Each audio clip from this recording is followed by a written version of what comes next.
নমস্কার। আজ পূর্ব বর্ধমান সাংগঠনিক আমাদের যে জেলা আছে কাটোয়া জেলা, সেই জেলার সভাপতি সম্মানীয় গোপাল চট্টোপাধ্যায় মহাশয় আমাদের সামনে উপস্থিত হয়েছে। আমাদের মধ্যে উপস্থিত আছেন আমাদের অভিয়ান, সারা ভারতবর্ষের রাষ্ট্রীয় পুরস্কার প্রাপ্ত অভিয়ান সম্মানীয় অসীম সরকার মহাশয়, আমাদের লোকসভার প্রার্থী।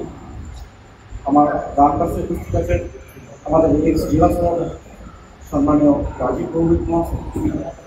আমার আরেক পাশে উপস্থিত আছেন আমাদের বিনীতা বরাবী, উনি আমাদের রাজ্যের নেতৃত্ব আছেন। আর এখানে আগত সমস্ত মিডিয়া হাউসের বন্ধুদের কাটোয়া সংগঠনের জেলার পক্ষ থেকে আমার অনেক শুভেচ্ছা অভিনন্দন জানাই। আপনাদের সঙ্গে কিছু বিষয় বার্তালাপের জন্য আজকে আমরা এখানে উপস্থিত হয়েছি।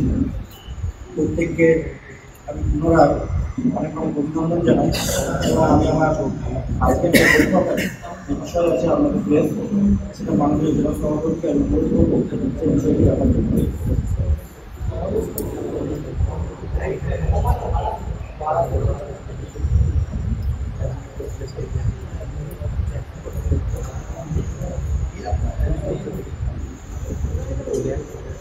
সবাইকে নমস্কার। জীবন যে পুলিশ বার্তা হওয়া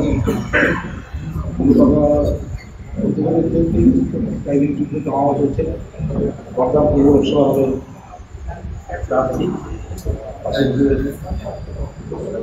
বিশ্ববিদ্যালয় অভিযান মহাশয়। আজকে প্রেরণার কথা হল যাকে আমাদের অসীমে লড়ছে মানুষের কাছে এই নির্বাচনে অসীমটা জিতলে ভারতীয় জনতা পার্টির প্রার্থী জয়ী আমরা এলাকা থেকে মানুষকে জিত করবো। এটি কেন্দ্রীয় তো আমাদের কেন্দ্রের তো বিস্তার পেয়েই করেছে কেন্দ্রের পাশাপাশি এই পূর্ব লোকসভা সাংসদ হিসাবে আমাদের অসীমটা কী করবে সেটাই আমরা আজকে প্রকাশ করবো এবং নির্বাচন দিয়ে প্রকাশ করার পাশে ঈশ্বরের প্রার্থনা জানাবো আমাদের প্রার্থী যেন বিজয় লাভ করে। এই যে আজকে আমাদের যে ইস্তাহার প্রকাশ করে ইস্তাহার যেন বর্ধমান পৌরসভা মানুষের কল্যাণ করে, সেই ইস্তাহার আসবে অসুবিধা তার পূর্ণতা প্রদান করবেন ঈশ্বরের পিতা। এই আশা আমরা আজকে এই নির্বাচনে রাখছি। এরপরে আমাদের ইস্তাহার প্রকাশ করব।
এবার ইস্তাহার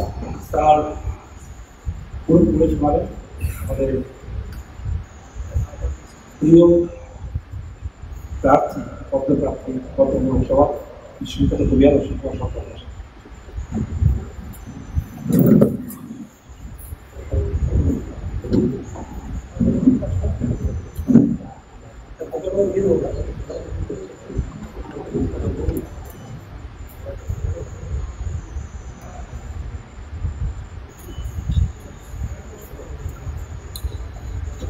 নমস্কার।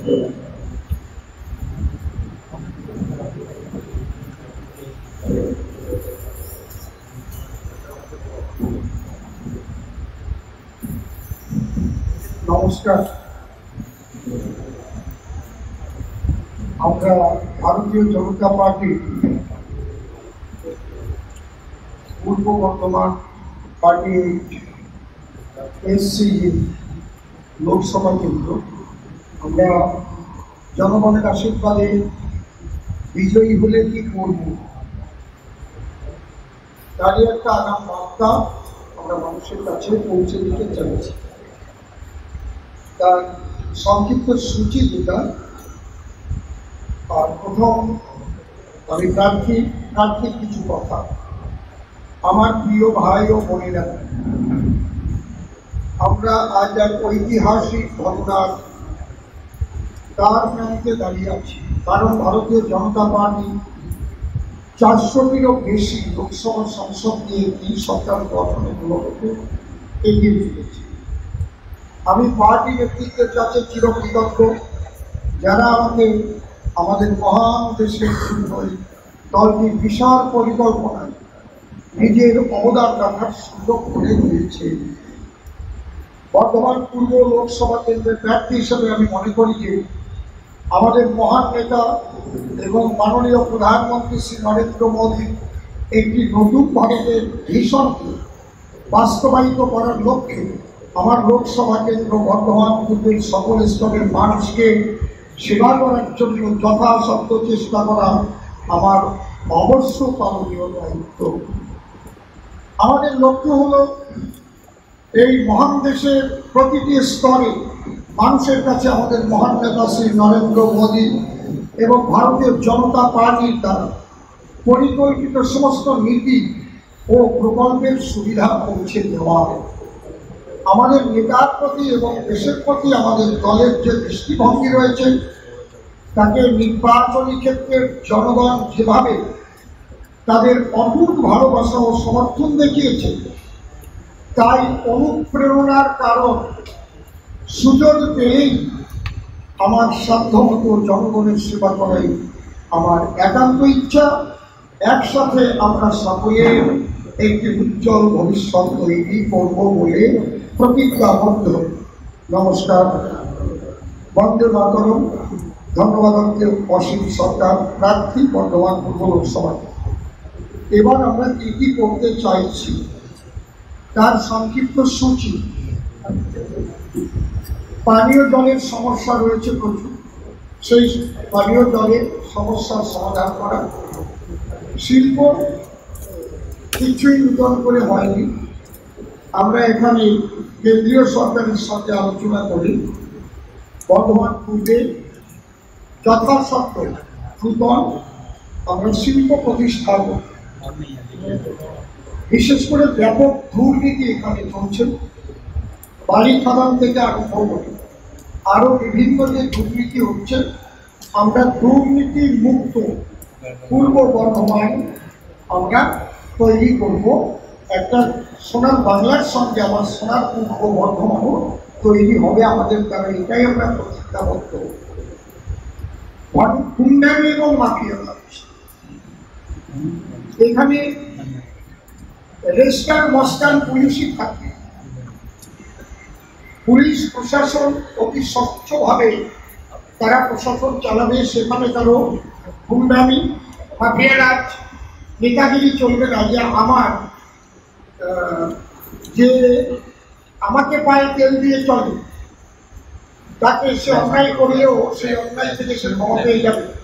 আমরা প্রথমে জয়লাভ করার পরে পুলিশ প্রশাসনকে নিয়ে আমরা বিশেষভাবে বৈঠক করে জানিয়ে দেব যে এখানে অন্যায় অত্যাচার মাফিয়া গুন্ডাগিরি যেই করুক না কেন, সে যে দলের হোক, সে কোনো ক্ষমা যেন না পায়।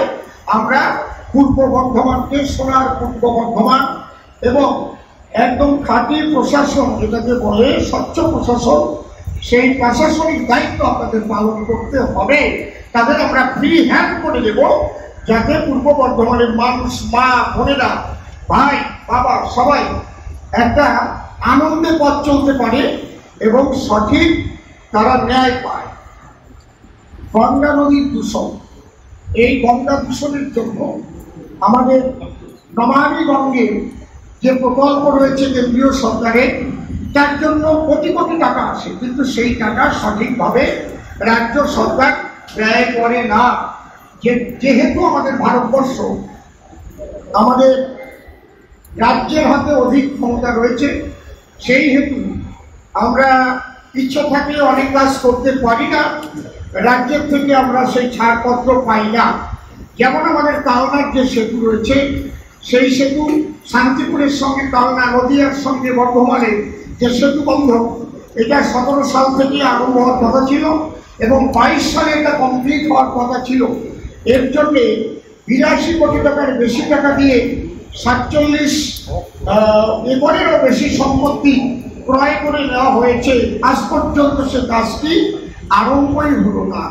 কাটোয়াতে একটা ব্রিজ দরকার রয়েছে, ওখানে ওপারের সঙ্গে এপারের যোগাযোগ, সেটাও হলো না। এবারই কাটোয়া বিভিন্ন ক্ষেত্রে আমাদের রেল লাইনের উপর দিয়ে কিভাবে রেল পারাপার হচ্ছে, উপরে একটা ভীষণভাবে ওভারব্রিজের দরকার, এবং তা না হলে যখন তখন মানুষ বিপদে পড়ছে, যানজট হচ্ছে, খুব অসুবিধা হচ্ছে রুগী নিয়ে যাতায়াতের ক্ষেত্রে। এগুলো আমরা দেখব।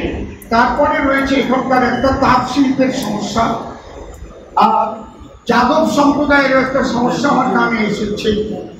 এসসি এসটিদের তাদের সমস্যার কথা তো আমি বলেই পারবো।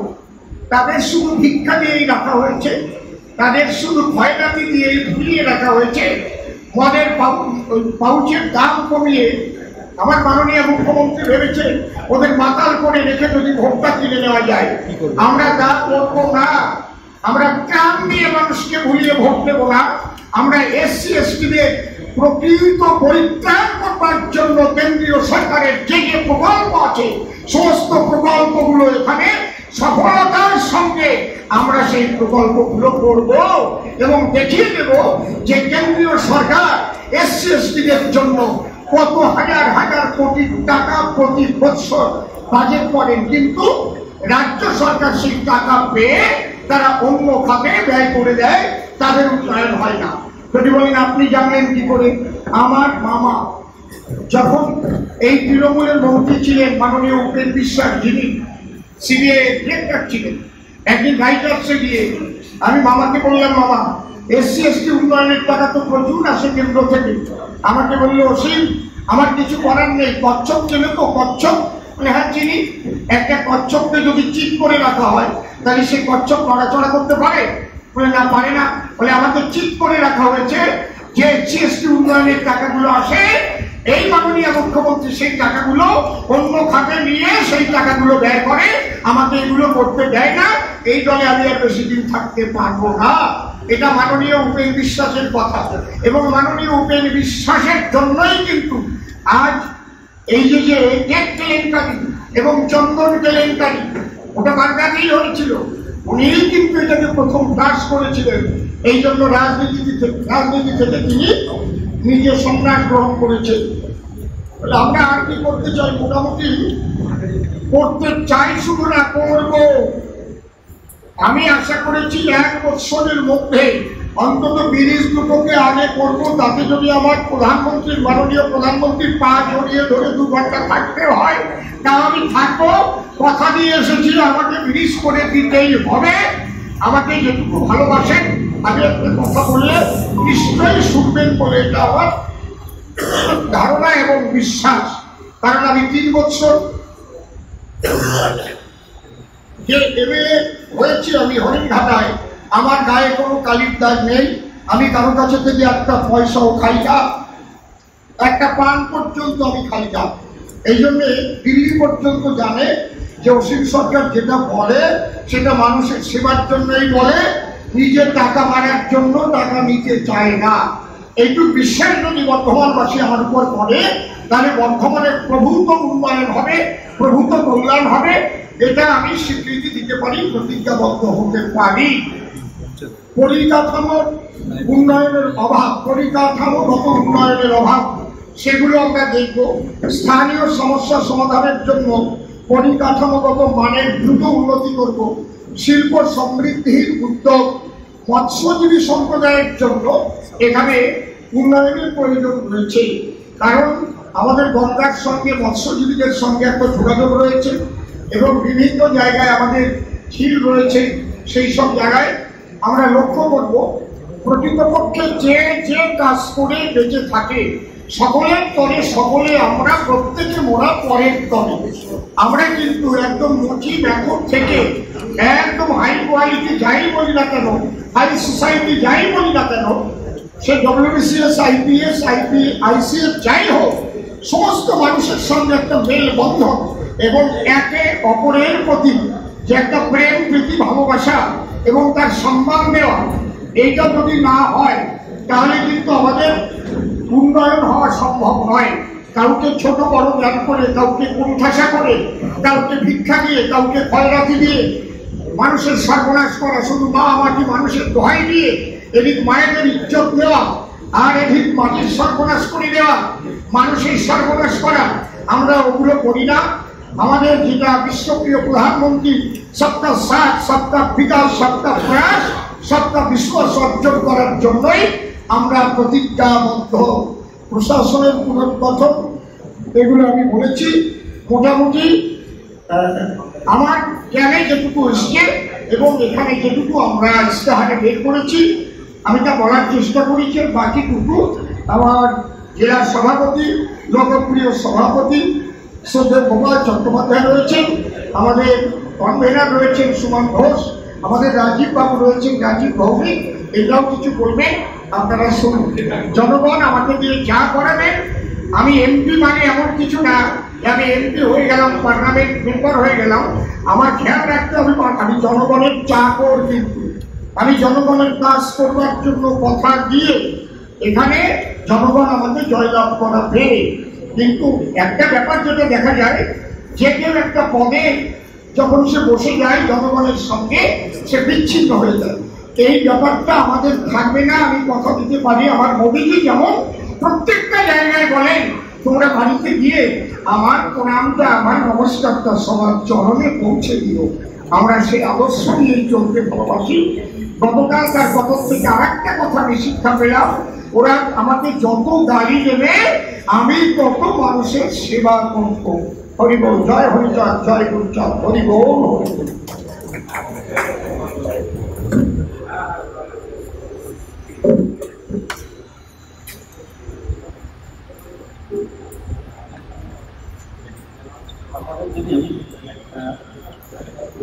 আপনাদের যদি কিছু বিষয় থাকে, কিছু বিষয় জানার থেকে আপনাদের কাছে আমাদের যে সংকল্পপত্র সেটা আমাদের কাছে পৌঁছে যাবে কনফারেন্সের পরে। আপনাদের যদি কোনো বিষয় জানার থেকে আপনারা প্রশ্ন করবেন।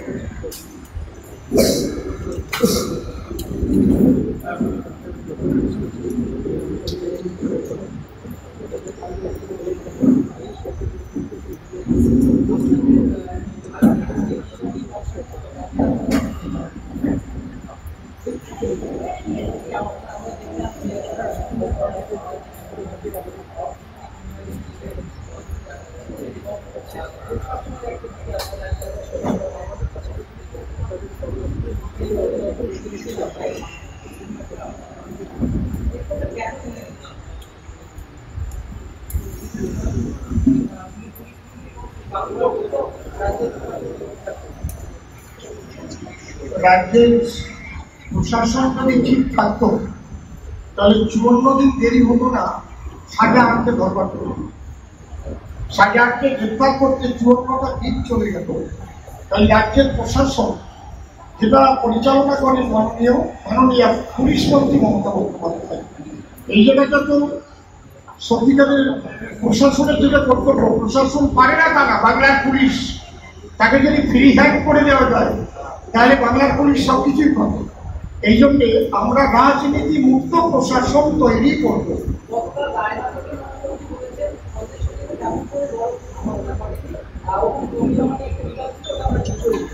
আমি আশা, এটা আমি বলবো না যে ওনার ফ্যামিলিতে যদি কোনোদিন এরকম ঘটনা ঘটে, সেদিন উনি ছোট ঘটনা কিনা বা এটা ঘটেছে কিনা যদি সেদিন বলে যে মায়েরা আধার কার্ড, রেশন কার্ড, তাদের সমস্ত কার্ড পরিচয়পত্র নিয়ে নামতে হয়েছিল। আগেও বলেছিল যে ওরা বহিরাগত, ওদের ভাড়া করে আনা হয়েছে, এই জাতীয় কথাও বলা হয়েছে।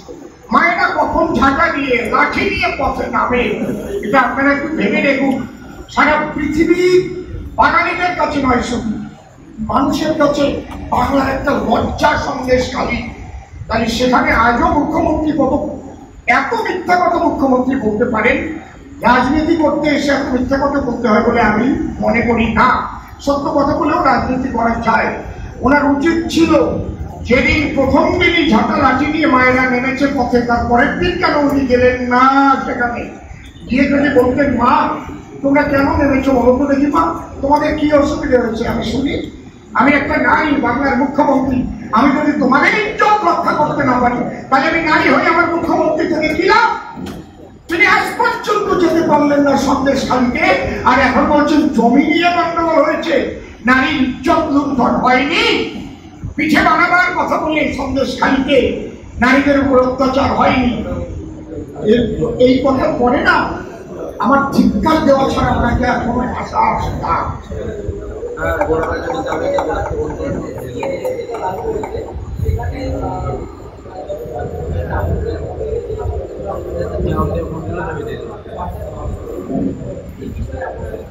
এক কথায় বলবো, সিএ কারো নাগরিকত্ব কেড়ে নেওয়ার আইন নয়। নাগরিকত্ব কেড়ে নিতে গেলে সিএএ করা লাগে নাকি? উনি জেনে শুনে মিথ্যা বলছেন। কারণ আমি দুটো দিককে কথা বলবো। Principal act of citizenship 1955 2 clause 1 clause B ধারাটা আপনারা এখান থেকে গিয়ে একবার দেখে দেবেন। আমি যেটা বললাম, principal act of citizenship 1955 2 clause 1 clause B foreigner, সেখানে পরিষ্কার লেখা আছে বিদেশ থেকে যদি কেউ ইলিগাল মাইগ্রেন্টকে ইন্ডিকেট করছে সেখানে, অর্থাৎ অবৈধ অনুপ্রবেশকারী কে হবে, আর ভারতের প্রকৃত সিটিজেন কে হবে। এইটা 1955 সালে নেহেরু মন্ত্রিসভা এই আইনটাকে তৈরি করেছিল। সেখানে লেখা আছে যদি কোনো বিদেশি বিনা পাসপোর্টে লুকিয়ে লুকিয়ে, আমি এক কথায় বাংলায় বলছি, এই ভারতবর্ষে এসে প্রবেশ করে বসবাস করে বিনা ডকুমেন্টে, হ্যাঁ একদম except passport, any other documents, যদি তাছাড়া যদি পাসপোর্ট নিয়েও আসে, তার ভিসা শেষ হয়ে যাওয়ার পরে সরকারকে না জানিয়ে যদি ভারতবর্ষে এসে থেকে যায় লুকিয়ে লুকিয়ে, এই দুই ব্যক্তি যদি ধরা পড়ে তাহলে এই দুই ব্যক্তি কোনোদিন ভারতের নাগরিকত্ব পাবে না। তো দূরের কথা, নাগরিকত্বের জন্য আবেদনই করতে পারে। এই কথাটা মাননীয় মুখ্যমন্ত্রী জানেন না। তাহলে আমার যে ওপার বাংলার উদ্বাস্তু সম্প্রদায়ের মানুষ, আমি একজন উদ্বাস্তু আন্দোলন করা মানুষ, এমনিতে ভারতীয় জনতা পার্টি আমাকে টিকিট দেয়নি। আমি 3 বার যন্তর মন্তর করেছি দিল্লির দরবারে। তাহলে সেখানে আমাদের কথা ছিল এই আইনটাকে পরিবর্তন করতে হবে। কেন? অল ইন্ডিয়ার মধ্যে 5 কোটির বেশি উদ্বাস্তু মানুষ, তারা পালিয়ে পালিয়ে এসে ভারতে বসবাস করছে। তারা পাসপোর্ট করে এসে কেউ যায়নি, এইরকম আছে কিছু, আর পালিয়ে এসে তারা আধার কার্ড করেছে, ভোটার কার্ড করেছে, প্যান কার্ড করেছে, দাঁড়িয়ে করেছে, চাকরিও করছে, ভোট দিচ্ছে। তাহলে এই মানুষগুলো কি হবে? এই মানুষগুলোকে ধরবার জন্য মাননীয় মুখ্যমন্ত্রী 2003 সালে এনডিএ সরকারের সঙ্গে থেকে একটা আইন করে দিয়ে আসছে। সেটা সংবিধানের কত ধারা জানেন? 14A ধারা, এনআরসি ধারা। এনআরসি অর্থাৎ ন্যাশনাল রেজিস্টার অফ সিটিজেন, অর্থাৎ জাতীয় নাগরিক পঞ্জি। এইটা করলেই ধরা পড়ে যাবে। এনআরসি ফর্মে লেখা আছে আপনি কি অবিভক্ত ভারত থেকে আপনার পূর্বপুরুষ ভারতে বসবাস করিতেছে, লিখতে হবে না, না করিতেছে না। তাহলে বিভক্ত ভারতে কোন খণ্ড হইতে আপনি ভারত আপনার পূর্বপুরুষ আসিয়েছে, তখন লিখতে হবে পাকিস্তান। তাহলে আপনার পূর্বপুরুষ পাকিস্তান হইতে বৈধভাবে ভারতে আসিয়েছিল না অবৈধভাবে প্রবেশ করিয়েছিল? বৈধভাবে আসিয়া থাকিলে তাহার একটি প্রমাণপত্র দিন, ধরা পড়ে যাবে। আর কোনো উপায় নেই। তখন এনআরসিতে এই মানুষগুলো বাদ যাবে। এবার আপনারা বলবেন আসামের এনআরসিতে তাহলে এদের নাম বাদ যাবে, এরপরেই বলবেন আমি জানি except Assam all province of India another act. Assam ব্যতিরিক্ত ভারতবর্ষের সমস্ত প্রভিন্সের জন্য আলাদা আইন, কিন্তু এটা অনেকে জানে না। এই যে আইনটার কথা আমি বলছি, এই আইনটা হচ্ছে আসাম বাদে হচ্ছে 1948 সালের 19শে জুলাইয়ের পরে যারা ভারতে পালিয়ে এসেছে। আর আসাম অ্যাক্ট হচ্ছে 6 এর এ ধারা, ওটাও 2003 সালে অ্যামেন্ডমেন্ট হয়েছে। ওতে লেখা আছে 1971 সালের 24শে মার্চের মধ্যে যারা আসামে প্রবেশ করিয়াছে একমাত্র তাহারাই আসামের নাগরিকত্ব পায়নি। খেলাটা কি, অনেকে 1971 সালের আগে আসামে গেছে, কিন্তু সে বিয়ে করেছে বাংলায় 80 জন, ওই মহিলা বউ হয়ে গেছে আসামে 80 জন, এবার তার স্বামী নাগরিকত্ব পেয়ে যাচ্ছে। মহিলা তো আসামে 71 সালের আগে দেখাতে পারছে না, সে বলছে আমার বাবা রয়েছে পশ্চিমবাংলায়। তার জন্য 3,25,000 ডকুমেন্ট দিয়ে এই মাননীয় মুখ্যমন্ত্রীর দপ্তরে পাঠিয়েছে আসাম সরকার যে এরা ওখানে বসবাস করে কি না। একজনের ডকুমেন্টে পাঠাই, একজনের জবাব দেয়নি এই গন্ডগোল পাঠাবার জন্য। এই যে এই মাননীয় মুখ্যমন্ত্রী, আমি বলেছিলাম যে কোনো মিডিয়ায় আমার সামনে বসে যদি আমার কথার জবাব দিতে পারে ওনার পায়ের চোখে আমি দাগ দিয়ে কামড়ে দেবো, জীবনের রাজনীতি করতে আসবো না। এত বড় মিথ্যাবাদী মহিলা পৃথিবীতে সৃষ্টি হয়ে গেল। তাহলে এই যে মানুষগুলোর বিপদ, এই বিপদ থেকে উদ্ধার হবার জন্যই আমাদের আন্দোলন ছিল যে আইন পরিবর্তন করতে হবে। সেই আইন পরিবর্তন করে এইবার আমার মোদীজি কি করলেন, 2014 সালে 31শে আজকে কথা বলবেন না, শুনতে চেয়েছে, 2014 সালের 31শে ডিসেম্বরের মধ্যে বাংলাদেশ, পাকিস্তান, আফগানিস্তান হইতে যে সকল হিন্দু, খ্রিস্টান, বৌদ্ধ, শিখ, জৈন, পার্সি সম্প্রদায়ের মানুষ ধর্মীয় অত্যাচারিত হইয়া অথবা অত্যাচারের ভয়ে ভারতে পালিয়ে আসিয়াছে অথবা পাসপোর্ট করে আসিয়া যায়নি, এদের আর অবৈধ প্রবেশকারী বলা হবে না, এরা প্রত্যেকেই ভারতের নাগরিকত্ব পাইবে। ইহাই সিএর মধ্যে লেখা। আর এর বিরোধিতা করেছে মাননীয় মুখ্যমন্ত্রী। উনি বলছেন মুসলমানদের নাম নেই। মুসলমানরা কি ওই দেশ থেকে তারা খেয়ে এসেছে নাকি? মুসলমানরা তো ভারতের নাগরিক, তাদের তারাবার ক্ষমতাটাও আছে। যে উদ্বাস্তু সম্প্রদায়ের মানুষগুলো এসেছে তাদের নাগরিকত্ব সুরক্ষার জন্য সিএ লাগু হয়েছে। ওরা অবৈধ প্রবেশকারী নেই, ওরা এখন ভারতের বৈধ নাগরিক। ওটা উনি সহ্য করতে পারছেন না। উনি ভাবছেন সর্বনাশ হয়ে গেল, এই ভোটগুলো সব কেটে যাবে। মুসলমানরা এখন র্যালি হয়ে গেছে, ওদের আর সিএর ভয় দেখিয়ে গাড়ি পোড়ানো যাচ্ছে না, বাস পোড়ানো যাচ্ছে না, দুধের গাড়ি আর দুধ দেবে না, উদ্বাস্তুদের ভোট পাবে না, ওনারা আর বলেই থাকবে না। এখন দিদি আজে বাজে ভাষা প্রয়োগ করছে, এখন দিদি মহাভারত লেখাচ্ছেন নজরুল ইসলামকে নিয়ে, এখন দিদি যে শব্দ আমরা উচ্চারণ করি অনেক মাঝে মাঝে কখনো সময় সেগুলো উচ্চারণ করছে, ওখানে ব্রেন ডিফেক্ট হয়ে গেছে, ওনাকে ভালো করে ব্রেনের চিকিৎসা করে। আর না হয় আমার মুখোমুখি বসিয়ে দেন, যদি উনি ওর কথার জবাব দিতে পারে বললাম, ওরা চটিয়ে আমি রাত্রে কামড়ে নেবো, জীবনের রাজনীতি করবো না। আমার নাম অসীম সরকার, আমি কিন্তু 4 পাস, ঠিক আছে? আর আমি বলি ওরা 4 পাস।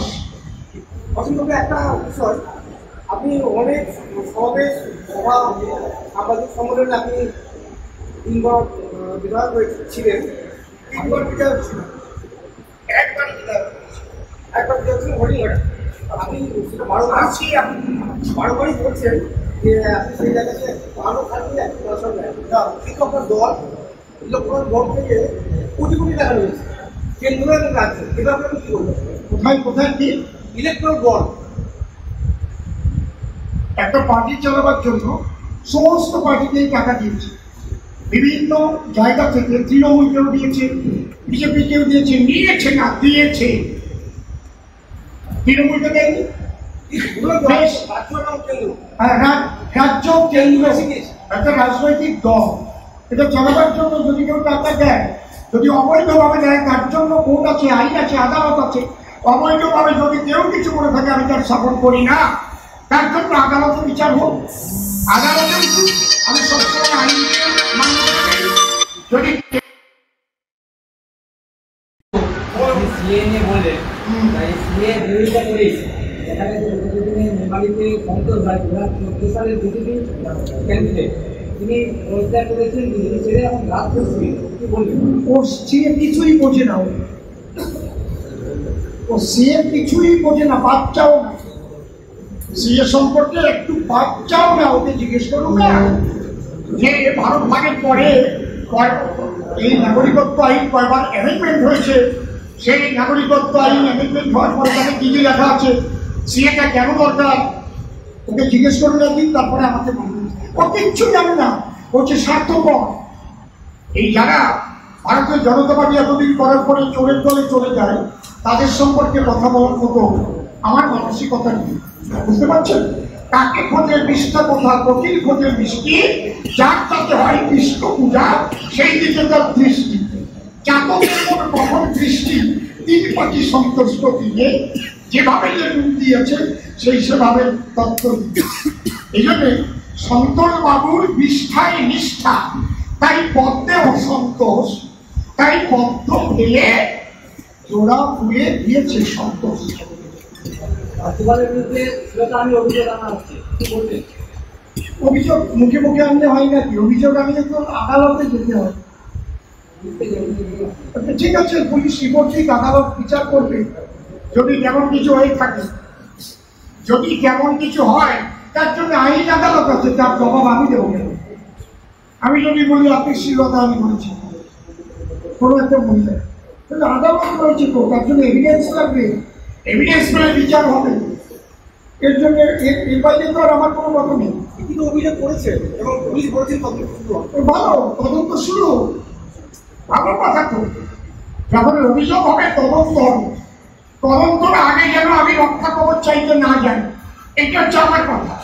তদন্ত করতে দিন, তার আগে সুপ্রিম কোর্টে দৌড়ালাম, আমাকে যেন না ডাকে, আমাকে যেন না ডাকে, আমি ফাঁকে থাকবো, রক্ষা কবচ দিন, রক্ষা কবচ দিন, এইগুলোকে আমি ঘৃণা করি।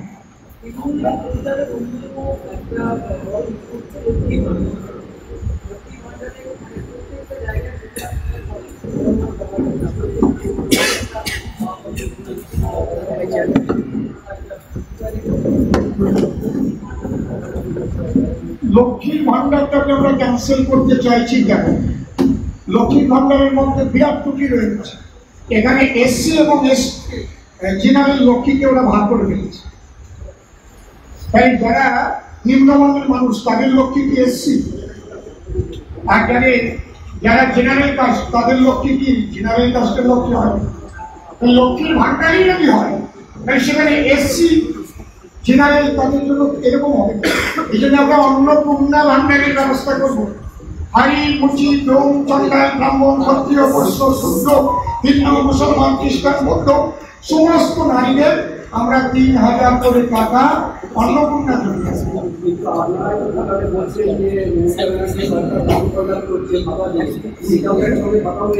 আমরা কখনো বলবো না যে এইটা দেবো বলে বিজেপিকেই ভোট দিতে হবে, ওদের সঙ্গে আমাদের পার্থক্য।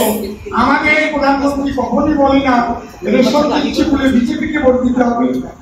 আমাদের প্রধানমন্ত্রী কখনো বলেন না বাড়ি বাড়ি জল পৌঁছে দিচ্ছি বলে বিজেপিকে ভোট দিতে হবে। আমাদের কথা হচ্ছে সেবাই সংগঠন, আমরা সেবা করবো, মানুষ যাতে ভালো লাগবে তাকে থাকবে।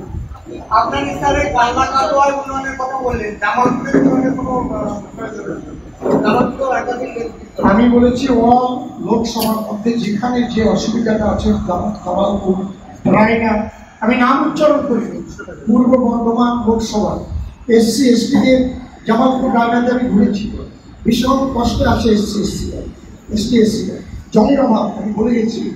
আমি সমস্ত দিক দিয়ে দেখবো।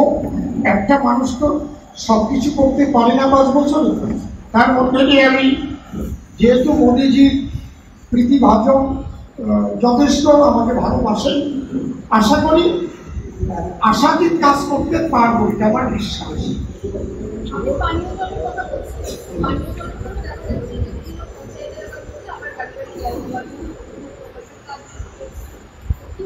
এখন কাজ শুরু হয়েছে, এখন কাজ চলে কি করে? এখন তো ভোটের সময়,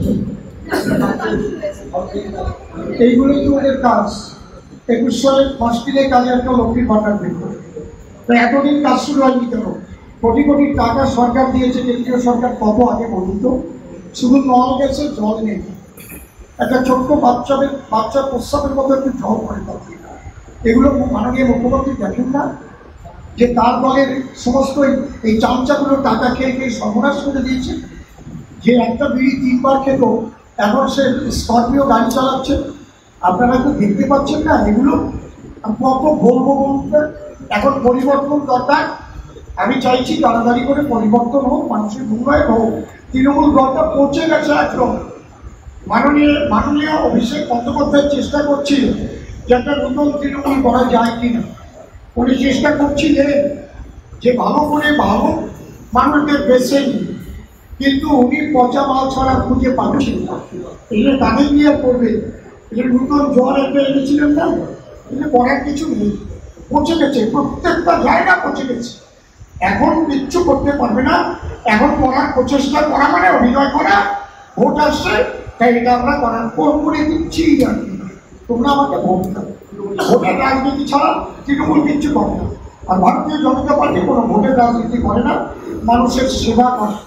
আর এটা আমাদের মোদীজি বলে গেলেন যে আমি 10 বছর প্রধানমন্ত্রী রয়েছি, ইতিহাসে আমার নাম উঠে গেছে।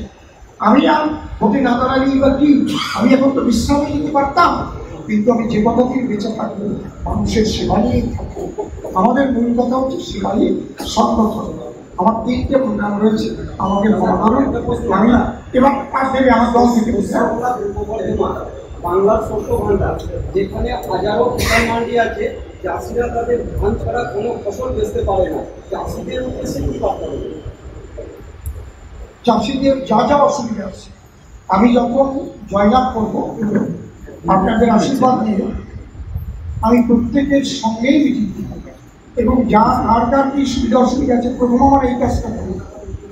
প্রত্যেকের সঙ্গে মিটিং করে আমি জানবো যে তাদের কি অসুবিধাগুলো আছে। সেই অসুবিধাগুলো নিয়ে কেন্দ্রের সঙ্গে আমি কথা বলবো। প্রত্যেকটা ডিপার্টমেন্টের মন্ত্রী আলাদা আলাদা আছে, সেই মন্ত্রীদের সঙ্গে কথা বলবো। আমার 25 কোটি টাকা দিয়ে আমি কি কাজ করতে পারবো? আরো যদি 25,000 কোটি আমি না আনতে পারি তাহলে তো কাজ করতে পারবো না। কি বলেন পারবো? ঠিক তো? তাহলে সেই বিভাগীয় মন্ত্রীদের সঙ্গে আমি যোগাযোগ করে এখান থেকে সমস্ত কিছু বায়োডাটা নিয়ে আমি কেন্দ্র থেকে যাতে এদের সঠিক উন্নয়ন করা যায় আমি প্রাণপাত করে দেবো। এখান থেকে আমি যাবো না, এখানেই থাকবো। আপনারা আমাকে দেখতে পারবেন, আপনারা আমাকে এইভাবেই দেখতে পারবেন। আমি এখানেই থাকবো। জনগণ যদি আশীর্বাদ আমাকে করেন পরিবর্তন। সবাই দেখতে পাচ্ছেন গান করছেন, গান করে নিজেদের দুর্নীতির কথা তুলে ধরছেন। গান দিয়ে কি সাধারণ মানুষের আস্থা অর্জন করতে পারবেন? আপনি দেখুন না, কথা বলে যতটা মানুষকে মন জয় করা না যায়, গানের মধ্যে দিয়ে কিন্তু মানুষের কাছে তাড়াতাড়ি পৌঁছি। নচিকেতা একটা গান গিয়েছে বৃদ্ধাশ্রম, ওই কথা কথা যদি উনি বলতেন কোনো জায়গায় দাঁড়িয়ে, তাহলে কি সমাজে এতটা গ্রহণযোগ্য হতো? বলুন আপনি।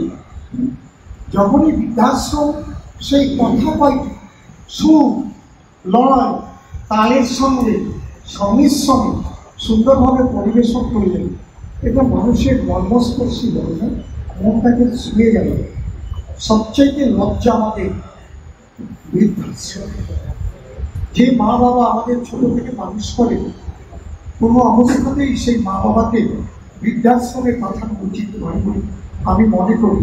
এবং নচিকেতার গান শুনে আমি কেঁদেছি। এত সুন্দর করে গানটা করেছেন, এটা গান করেছেন বলেই কিন্তু কেঁদেছি। ওই বক্তব্য অনেকেই রাখে, গান আর বক্তব্যের মধ্যে নির্দিষ্ট তফাৎ।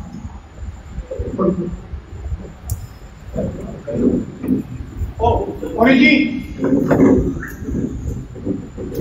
দেখো ওদের, দেখো দেখো আজকে আমাদের একটা বিশেষ কর্মসূচি আছে। আমাদের কনভেনার মাননীয় সুমন বাবু বলছেন, আপনার আজ আমাদের জয়নিং আছে সঞ্চিতা মালিক। 2008 সাল থেকে 23 সাল পর্যন্ত রায়না গ্রাম পঞ্চায়েতের সদস্য। 2018 সালে উনি প্রাক্তন প্রধান, প্রাক্তন উপপ্রধান 2018 সাল থেকে 2023 সাল পর্যন্ত। বিশেষভাবে তিনি আজকে আমাদের ভারতীয় জনতা পার্টিতে জয়েন করছেন। তার সাথে কেনারাম মালিক শ্যামসুন্দর অঞ্চল তৃণমূল কংগ্রেসের সহসভাপতি দায়িত্ব পালন করছেন। লাইনা 1 নম্বর ব্লকে তৃণমূল কংগ্রেসের সহসভাপতি বর্তমানে ব্যস্ত আছেন। আজকে দুজনে ভারতীয় জনতা পার্টিতে জয়েন করছেন।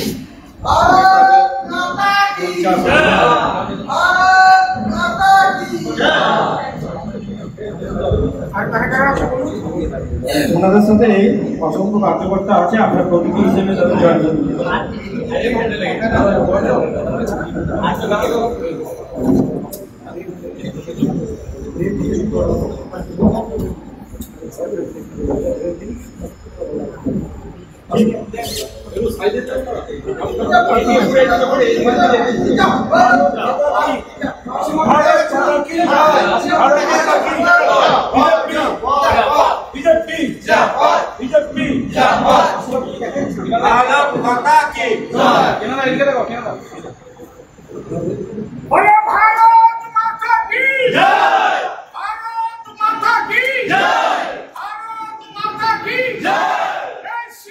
जय